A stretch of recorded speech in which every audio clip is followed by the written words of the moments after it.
ಓಂ ಗಂಗಣಪತಯೇ ನಮಃ.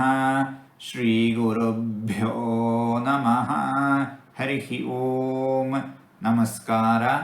ಓಂ ವೇಧಸೇ ನಮಃ. ವೇದಾಃ ವಿಧಾತಾ ವೇದಾಃ.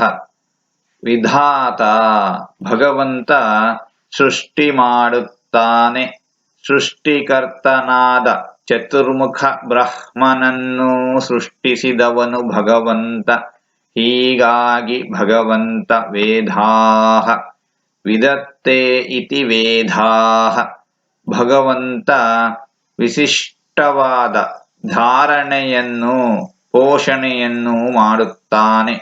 ಹೀಗಾಗಿ ಭಗವಂತ ವೇದಾಃ.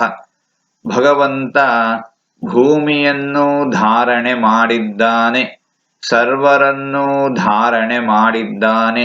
ಹೀಗಾಗಿ ವೇದಾಃ. ಸಕಲ ಜೀವಿಗಳ ಪಾಲನೆಯನ್ನು ಪೋಷಣೆಯನ್ನು ಭಗವಂತ ಮಾಡುತ್ತಾನೆ. ಹೀಗಾಗಿ ಭಗವಂತ ವೇದಾಃ. ಸಾಧು ಸಂತರಿಗೆ ಭಗವದ್ಭಕ್ತರಿಗೆ ತೊಂದರೆಯುಂಟಾದಾಗ, ದುಷ್ಟರಿಂದ ಶಿಷ್ಟರಿಗೆ ತೊಂದರೆಯಾದಾಗ ಭಗವಂತ ಶಿಷ್ಟರನ್ನ ಭಕ್ತರನ್ನ ಕಾಪಾಡುತ್ತಾನೆ. ಪಾಪಿಗಳನ್ನ ಅಧರ್ಮಿಗಳನ್ನ ಶಿಕ್ಷಿಸುತ್ತಾನೆ. ಲೋಕಕಂಟಕರನ್ನ ನಾಶ ಮಾಡಿ ಲೋಕಕ್ಕೆ ಕಲ್ಯಾಣವನ್ನ ಉಂಟು ಮಾಡುತ್ತಾನೆ ಭಗವಂತ.